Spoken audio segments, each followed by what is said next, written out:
जय Hind. Hello everyone, आप सब कैसे हैं? आशा करता हूँ आप सब ठीक होंगे। मैं भी स्वस्थ हूँ, मैं भी ठीक हूँ। आइए आज दो चर वाले रैखिक समीकरण युग्म जो हम लोगों ने पिछली वीडियो में देखा था, उसमें हल होने की 3 शर्तें हम लोग देखे थे, है ना। आज जो है हम देखेंगे कि हल करने की 5 विधियाँ जो होती है उसे हम बारी बारी से समझने का और देखने का प्रयास करेंगे। और इससे पहले मैं ये कहना चाहता हूँ कि मैट्रिक का रिजल्ट कल ही का रिलीज़ हुआ। कुछ बच्चों का रिजल्ट उनकी इच्छा अनुसार आया है, अच्छा रिजल्ट आया है। कुछ बच्चों का रिजल्ट जो है उनके मन मुताबिक नहीं आया है। तो जिनका रिजल्ट कम आया है या फिर जो असफल हो गए हैं, तो वो निराश ना हो, है ना। सब कोई धरती पर सब कोई रिजल्ट से ही नहीं जीता है ना। कई ऐसे लोग हैं जिनकी डिग्री का आता पता नहीं होता है, डिग्री कुछ और होता है, काम कुछ और करते हैं, फिर भी वो अपने फील्ड में अच्छे हैं, वो ठीक ठाक है, अच्छा खासा उनका इनकम है, चाहे फैमिली सब कुछ सब ठीक ठाक मेंटेन करके रहते हैं। तो रिजल्ट से अपने आप को किसी के व्यक्तित्व का आकलन न करें, और रिजल्ट कम आने से अपने को कोसे नहीं, दोषी न ठहराएं। रिजल्ट क्या दिखाता है? रिजल्ट ये दिखाता है कि हमें और मेहनत करने की आवश्यकता है। हम चाहे जिस फील्ड में भी हैं, और मेहनत करने की आवश्यकता है, यही रिजल्ट शो करता है। रिजल्ट से हमें इतना ही सीखना है।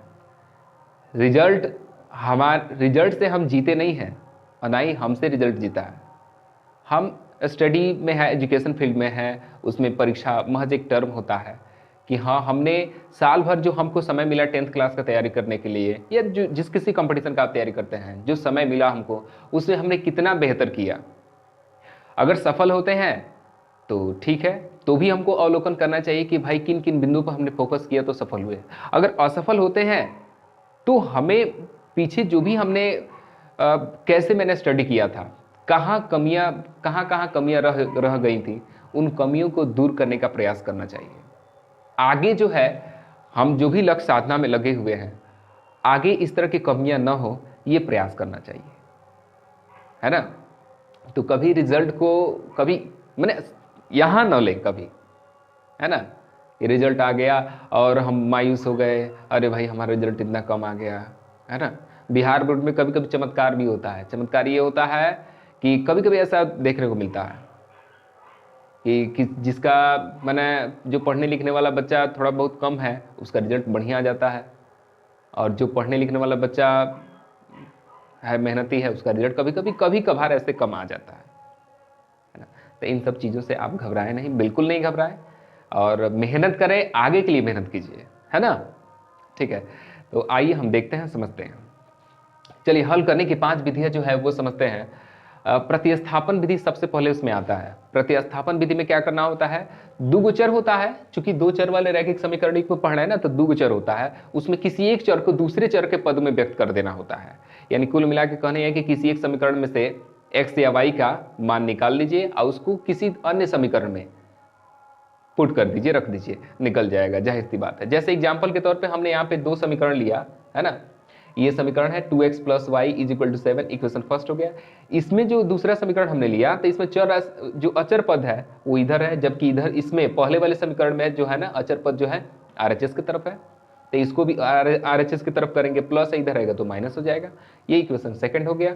इसमें से हमने किसी एक समीकरण एक को लिया, समीकरण एक को ले लिया और इसमें से y का मान निकाल दिया, यानी कि कहने का मतलब y को x के पदों में व्यक्त कर दिया। ठीक है, तो y इज इक्वल टू ये 2x, कोई चीज नहीं यहाँ पे, प्लस इधर आएगा तो माइनस हो जाएगा।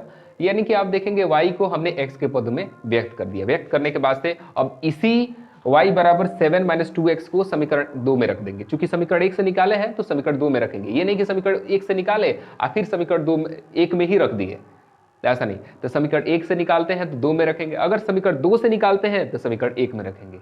यही प्रतिस्थापन विधि है ना। तो समीकरण 2 में y बराबर 7 माइनस 2x रखने पर, तो समीकरण 2 जो है आप देख सकते हैं यहाँ पे, है ना, समीकरण 2 है, और y की जगह पर जो है, y यहाँ पे है, तो y की जगह पर जो है हम रखेंगे क्या, तो 7 माइनस 2x रखेंगे, रख दिए। और -3 है कोष्ठ के पहले, ब्रैकेट को ब्रेक करेंगे तो कैलकुलेशन आप लोग को पता है, बुढ़मा से आप लोग पढ़े हैं, 3 सतह 21 हो जाएगा और 3 दूना 6, माइनस माइनस प्लस हो जाएगा, ये माइनस जी हम कहते हैं बरकरार रहेगा, 6 4 कितना हो जाएगा 10 हो जाएगा, माइनस 21 से इधर आएगा प्लस हो जाएगा। अभी कैलकुलेशन होगा 20 और यहाँ से यहाँ कट गया, यानी कुल मिला के x बराबर आ गया 2, है ना। अब x बराबर 2 आ गया तो y को जो हम x के पदों में व्यक्त किए थे तो यहाँ पे बस महज x का मान रख देंगे तो y का मान निकल जाएगा, है ना। तो वही हमने लिखा है कि सो दैट, इसलिए y is equal to 7 minus 2x is equal to 7 minus 2 into x के जगह पर, है ना, 2 हम रख देंगे और कैलकुलेट करेंगे, 2 दूना 4, 7 में से 4 गया 3 आ जाएगा, यानी कि x बराबर 2 और y बराबर कितना आएगा 3 आ जाएगा।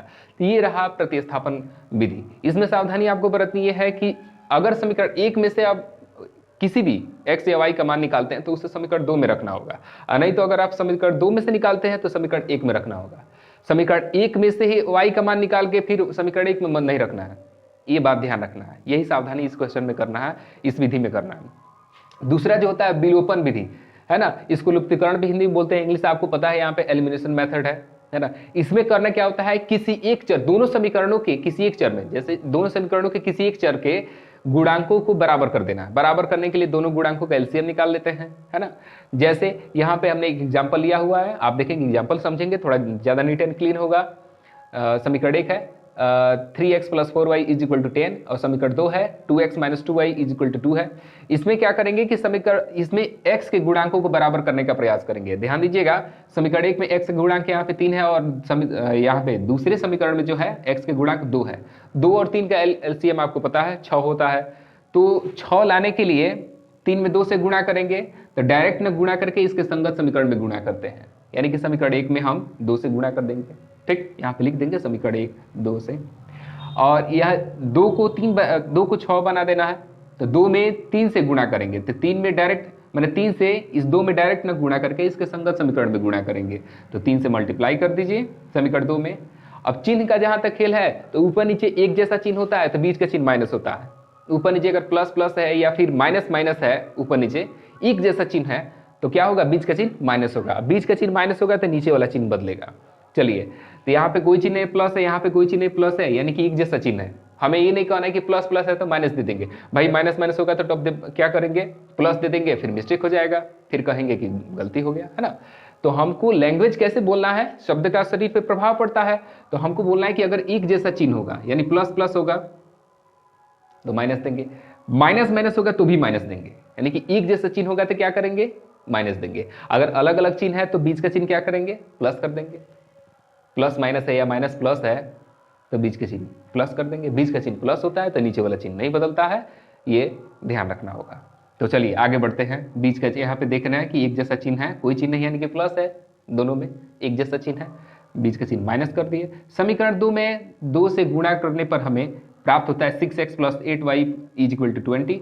समीकरण 1 में, समीकरण 2 में 3 से गुणा करने पर प्राप्त होता है, आप देखेंगे 3 दूना 6 6 मैंने 6x minus 6y is equal to 6 हो गया। बीच का चिन्ह माइनस है तो नीचे का चिन्ह क्या हो जाएगा, चेंज हो जाएगा, बदल जाएगा, आपको पता है। ये देखिए 6x प्लस में और 6x माइनस में हो गया, कट गया यानी कि 0 हो गया। ये 8y जो है प्लस में है और 6y जो है वो प्लस में है, जुटेगा, ये प्लस में हो गया तो हो जाएगा 14y और 20 में से 6 हो जाएगा 14, एक मर्त में कट गया यानी कि y का मान आ गया कितना, 1, y का मान निकल गया। यहाँ से दो रास्ते हैं, हमने x के गुणांक को बराबर किया, अब यहाँ से हम चाहेंगे तो y के गुणांक को बराबर करके ठीक ऐसे ही और x का मान निकाल सकते हैं। x के गुणांक को बराबर किए, y का मान निकल गया, y के गुणांक को बराबर करेंगे x का मान निकलेगा। दूसरा रास्ता है, जो y का मान जो निकला है उसे समीकरण 1 या 2 में रख देंगे, किसी एक समीकरण में रखिए। यहाँ पे आप स्वतंत्र हैं, या तो समीकरण 1 में रखेंगे चाहे समीकरण 2 में रखेंगे, रख के निकाल लीजिए। तो समीकरण 1 में, है ना, यहाँ पे हमने 2 बार लिख दिया था, सॉरी। समीकरण 1 में y का मान रखने पर, तो समीकरण 1 आप देख लीजिए 3x प्लस 4y प्लस 10 है, और यहाँ पे y की जगह पर हमने क्या रख दिया बाबू, देखिए बाबू 1 रख दिया, यहाँ पे 1 रख दिया, 4 एकम 4 हो जाएगा, ये प्लस में उधर जाएगा माइनस में हो जाएगा, 10 में से 4 गया 6 हो जाएगा। आगे आप कटा सकते हैं, 3 दूना 6, x इज इक्वल टू 2, यानी कि x और y दोनों का मान निकल गया, x बराबर 2 और y बराबर 6। ठीक है, तो ये दूसरा मेथड रहा। चलते हैं तीसरे मेथड की ओर।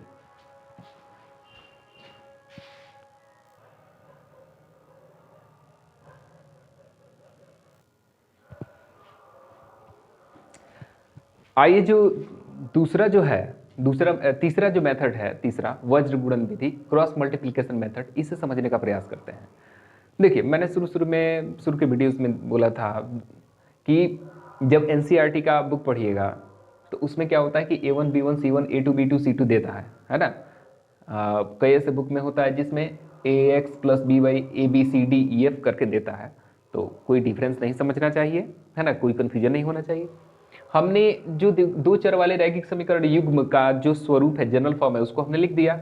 यहाँ से वज्रगुणन विधि के लिए बनाने के लिए हमको करना क्या होगा, हम XY1 एक अलग अलग मैंने थोड़ा सा गैप देकर लिख लेंगे, और ये जो हमने बनाया है ऐसा 4 गो नीचे जो है 3 के जैसा हमने दिया है, ऐसा आप नक्शा बना लीजिए। बनाने के बाद से आपको करना क्या होगा कि देखिए, इसमें आपको खूब अच्छे से समझना होगा कि शुरुआत कहाँ कैसे करेंगे। फर्स्ट और लास्ट में क्या करेंगे, गौर से समझना है। सबसे फर्स्ट में सबसे लास्ट में क्या करेंगे कि y के गुणांक को रख देंगे, यानी कि x गुणांक को ढक लेंगे, y के गुणांक को फर्स्ट और लास्ट में रख दिए। उसके बाद से जो सेकंड वाला जो रो है, इसमें हम अचर पद को डाल देंगे। देख लीजिए, अचर पद को डाल दिए। डालने के बाद से बाकी बच गया x के गुणांक, तो x के गुणांक को यहाँ पे रख दीजिए, और उसके बाद से क्रॉस मल्टीप्लिकेशन आप देखेंगे, ऐसे क्रॉस मल्टीप्लिकेशन करके x के y के 1 के बटन में लिख दीजिए। बीच में चिन्ह माइनस का देना है, कैसे, तो आइए समझिए। भाई देखिए, x बटा, अभी थोड़ा सा जगह का थोड़ा प्रॉब्लम है, तो x बटा दे देंगे, और देखिए BF माइनस CE चाहे EC एक ही बात है, तो x बटे BF माइनस CE, ये वज्रगुणन विधि का नियम है। y बटे, आप देख लें, y बटे सीधी सी बात है, ये देखिए आप देखेंगे CD माइनस FA चाहे AF, है ना, y बटे CD माइनस AF एक ही बात है। और उसके बाद एक बटा AE माइनस DB, यानी कि BD हो जाएगा, है ना। अब DB लगाने से अच्छा है कि BD बोल देंगे, थोड़ा अच्छा लगेगा, है ना।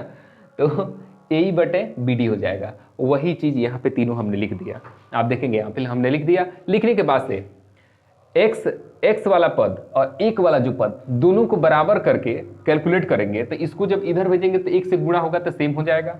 नीचे AE बटे BD है, AE माइनस BD है, AE माइनस BD लिख दिए, यानी कि इसको बारी बारी से x वाले पद को 1 के बराबर करेंगे तो x का वैल्यू ऐसा निकल जाएगा कि x = BF माइनस CE बटे AE माइनस BD, यानी कि ये वाला जो है ऊपर 1 से गुणा हो जाएगा। आप देख लीजिए, गुणा हो गया। और नीचे, इसके नीचे जो ये वाला जो है AE माइनस BD है, ये ज्यों कहते हैं बरकरार है अपने जगह पे। ठीक, इसका काम समाप्त। y का मान निकालना हो तो y को और y वाले पद को और 1 वाले पद को, दोनों को क्या करेंगे, बराबर कर देंगे।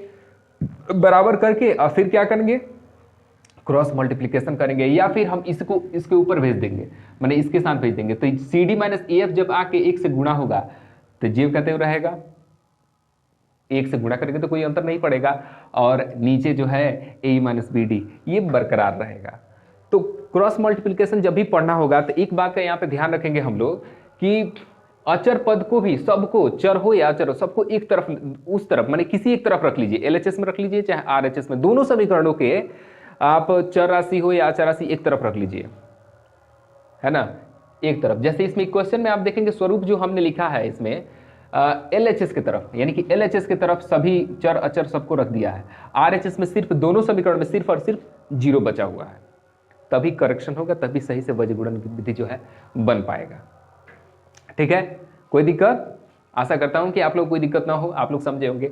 तो हम क्या करेंगे, वज्रगुणन विधि में मोटे तौर पे सीधे हम ये दोनों फार्मूला को याद कर लेंगे। इसको कहीं ऐसा होता है कि A1 B1 C1, अभी शुरू में मैंने बोला कि A2 B2 C2 भी होता है, वो भी चलेगा, ये भी चलेगा। हम इसी को याद कर लेंगे और इसी पैटर्न पर हम क्या करेंगे, बनाएंगे क्वेश्चन। इतना लंबा प्रोसेस जो है, लॉन्ग प्रोसेस लिखने की आवश्यकता नहीं है। वैसे भी आजकल शॉर्टकट ज़माना है, हम चाहते हैं कि बड़ा से बड़ा काम जो है थोड़ा जल्दी में हो जाए, थोड़ा सेफ, सुरक्षित हो, जल्दी हो जाए, है ना। कोई सुरक्षित कितना हूँ कुछ कहना चाहता है, लेकिन जल्दी से जल्दी काम करने का प्रयास करता है ना। हम क्या करेंगे कि इतना मैंने समझा दिया। आप क्या कीजिएगा, जब भी आपको क्वेश्चन मिलेगा तो या तो आप ऐसे लिख कर बनाइए, या फिर डायरेक्ट आप क्या कीजिए, इसको याद करके इसमें मान पुट करके जो भी ABCDEF के वैल्यू है पुट करके बनाइए। एक ही बात है। आइए एक एग्जाम्पल से समझते हैं, तो अब नहीं समझ में आएगा ढेर है, और खाली ऊपर से थ्योरी है बोल रहे हैं, है ना। कहेंगे कि सर समझाइए नहीं रहा है, कैसे समझ में आएगा। और ये देखिए है ना, आइए और एग्जाम्पल देखिए, है ना। चलिए देखते हैं एक एग्जाम्पल।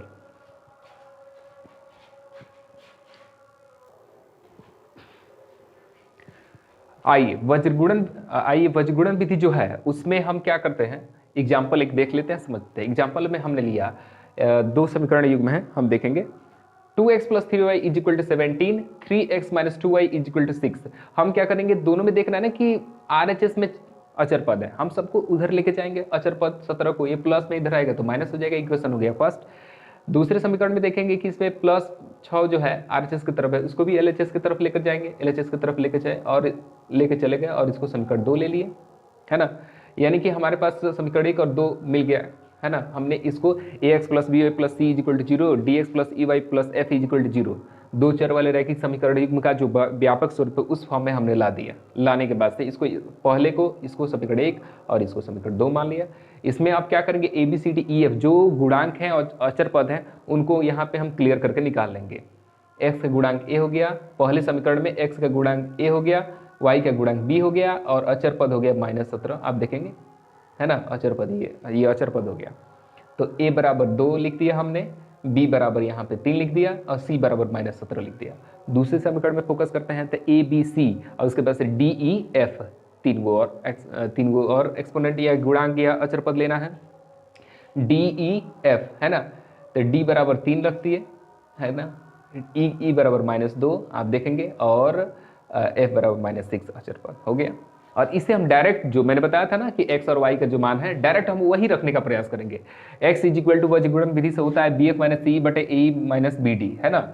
और यहाँ से जो है a b c d e f का मान हम पुट करेंगे, यहाँ पे रख दिए, है ना। रखने के बाद से इसको कैलकुलेट करेंगे। कैलकुलेशन आपको आता है, आशा करते हैं आप लोग बोर्ड मास में पढ़े होंगे, है ना। 5वीं 6वीं कक्षा में आप लोग बहुत ज़्यादा मेहनत किए होंगे, पढ़े होंगे। हमने इसको कैलकुलेट किया और x का मान आ गया कितना, 4 आ गया, है ना।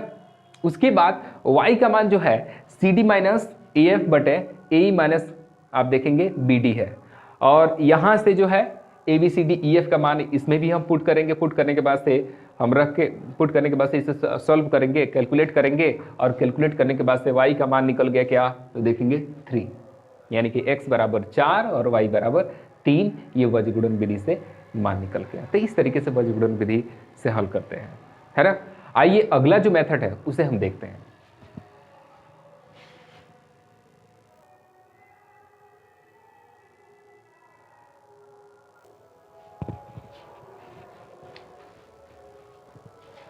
आगे जो चौथा मेथड होता है, दो चर वाले रैखिक समीकरण युग्म को हल करने की जो चौथी विधि जो होती है उसमें हमें करना क्या होता है, तो देखिए उसमें अचर पद को ही बराबर कर देना होता है। अचर पद को एलसीएम निकाल के अचर पद, दोनों अचर पद को बराबर करके उसे कटा देना होता है, उसे हटा देना होता है ना। यानी कि एक तरह से कहेंगे जो लुप्तीकरण जो हम लोगों ने विधि पढ़ा है इससे पहले, है ना, लुप्तीकरण जो पढ़े थे उसी का एक ये स्वरूप है, ठीक है। तो इसमें देखेंगे हमने एग्जाम्पल लिया हुआ है, ध्यान रखना है कि दोनों के अचर पद को हटाना है, ठीक है। और उसके बाद से चर राशि जो आएंगे x और y जो है उनका हम अनुपात ज्ञात करेंगे, फिर उन्हें अलग अलग मानेंगे, यानी कि ABCD के किसी और अन्य अक्षर से, अन्य लेटर से हम गुणा करके अनुपात को अलग अलग करेंगे। आइए देखिए कैसे समझते हैं। दो एग्जाम्पल यहाँ पे दिया गया, एक एग्जाम्पल दिया गया है, इसका दो समीकरण है ना, सॉरी मिस्टेक हो गया बोलने में। तो समीकरण दिया गया है, समीकरण 1 तथा समीकरण 2। हम इसमें क्या करेंगे कि समीकरण 1 में देखेंगे अचर पद जो है -1 है और इसमें अचर पद है 12 है, तो 1 और 12 का एलसीएम 12 ही होता है, आपको पता है। तो लुप्तीकरण विधि का थोड़ा सा प्रयोग करते हुए उसी का एक अलग रूप है ना। तो इसमें जो है 1 को 12 बनाना है, 1 में 12 से मल्टीप्लाई करेंगे, यानी कि समीकरण 1 में इसके संगत समीकरण में गुणा करेंगे। डायरेक्ट इसमें ना गुणा करके इसके संगत समीकरण में गुणा करते हैं। तो समीकरण 1 में हम 12 से गुणा कर देंगे, समीकरण 2 में 12 है अचर पद, तो 100 के लिए दिखाने के लिए हम 1 से गुणा करेंगे, नहीं 1 से गुणा करेंगे तो भी चलेगा, ठीक है। चिन्ह की जहां तक बात है कि बीच में भाई चिन्ह हम क्या रखें, तो इसका चिन्ह देखेंगे समीकरण 1 में अचर पद का चिन्ह जो है माइनस है और समीकरण 2 में प्लस है। यानी कि जब अलग अलग चिन्ह हो, मैंने पहले भी बताया था, बताया है कि अलग अलग चिन्ह है तो बीच का चिन्ह क्या करेंगे, प्लस करेंगे, और जब बीच का चिन्ह प्लस होगा तो नीचे वाला चिन्ह नहीं बदलेगा। चलिए हमने लिख दिया, बीच का चिन्ह प्लस दे दिया, समीकरण 1 में 12 से गुणा करना है। चलिए तीनों पदों में 12 से गुणा करेंगे, 12 से गुणा करके हमने लिख दिया 12x प्लस 12 दूना 24 y माइनस 12 एकम 12, है ना। समीकरण 2 में 1 से गुणा करने का मतलब है इसमें कि ज्यों कहते हैं इसको हम लिख दिए यहाँ पे। लिखने के बाद से बीच का चिन्ह प्लस है, इसीलिए नीचे वाला चिन्ह ज्यों कहते हैं बरकरार रहेगा, बदलेगा नहीं, है ना। अचर पद देखेंगे, एगो माइनस है एगो प्लस है, बराबर राशि है, कट जाएगा, 0 हो जाएगा, है ना। यहाँ से नीचे जो बचा आप देखेंगे 12 दू 14 और 24 में से 3 गया प्लस 21, ये सीधा सीधा घट रहा है तो प्लस 21, ये प्लस 21 से इधर आएगा तो माइनस 21 हो गया, 7 से कट जाएगा, 7 दूनी 14, 7 त्रिका 21 हो जाएगा, है ना। एक्स, अब एक्स को एक्स के बटे वाई को जब इधर लाएंगे तो एक्स बटा वाई हो जाएगा, और 2 को जब मैंने इस तरफ यानी कि RHS की तरफ लाएंगे तो -3 पहले से है, 2 आएगा तो बटा में यानी कि हर में हो जाएगा, हर के रूप में यहाँ पे आ जाएगा, यानी कि x और y का अनुपात हो जाएगा -3:2 हो जाएगा, ठीक है। हम इसे क्या करेंगे, अलग अलग करेंगे, तो अनुपात को जब भी अलग अलग करते हैं तो ABCD का कोई अक्षर लगा के उसे मानते हैं। जैसे यहाँ पे x y का अनुपात है -3:2 है, तो हम k से गुणा करके अलग अलग करते हैं। ABCD का कोई अक्षर लगा के, कोई लेटर लगा के उसे हम लेटर से गुणा करके तब अलग अलग करते हैं। तो k से गुणा करेंगे -3 में तो -3k हो जाएगा, माना कि x बराबर -3k, k से गुणा कर दिए, और फिर 2 में भी गुणा करेंगे k से, जो कि y बराबर हो जाएगा, तो y बराबर 2k हो जाएगा, ये हो गया। तो x बराबर -3k और y बराबर 2k है, हो गया। और यहाँ से हम क्या करेंगे कि x और y का मान जो है ना किसी एक समीकरण में, हमारे पास है समीकरण 1 और 2 है, किसी एक समीकरण में हम रखेंगे, और रखने के बाद से फिर k का मान निकाल के और फिर k का मान क्या करेंगे पुनः यहाँ पे रखेंगे, जिससे कि x और y का मान निकल जाएगा। हमने वही किया, समीकरण 1 में x बराबर -3k और y बराबर 2k रखा, समीकरण 1 में हमने रख दिया। आप देखेंगे x की जगह पर रखना है -3k, x की जगह पर -3k, यहाँ से ये x है, यहाँ पे -3k हो गया, प्लस है प्लस दे दिए, और उसके बाद से 2 इंटू 2 गुणे y है, तो y की जगह पर क्या रखना है 2k रख दिए। बाकी इसको कैलकुलेट किए हैं, कुछ खास नहीं, वो आप जानते हैं, बोर्ड में से आप पढ़े हैं, हल कर दिए, k = -1 आ गया, ठीक है। अब k = k का मान आ गया -1, इसलिए x बराबर, यहाँ से x बराबर -3k -3 इंटू k की जगह पर -1 हो जाएगा, माइनस माइनस प्लस, प्लस को छिपा दीजिए, 3 एकम 3 हो जाएगा, है ना। y = 2k, 2 इंटू k की जगह पर -1, यहाँ पे देखिए एगो माइनस है, सिंगल माइनस है, माइनस जब विषम संख्या में रहता है, गुणा में माइनस जब विषम संख्या में रहता है तो माइनस बरकरार रहेगा, 2 एकम 2, यानी कि x बराबर 3 और y बराबर -2, यही इसका आंसर होगा, ठीक है। जब भी थोड़ा सा बीच में गैप मिलता है हम हटते हैं, आप स्क्रीनशॉट ले लिया कीजिए।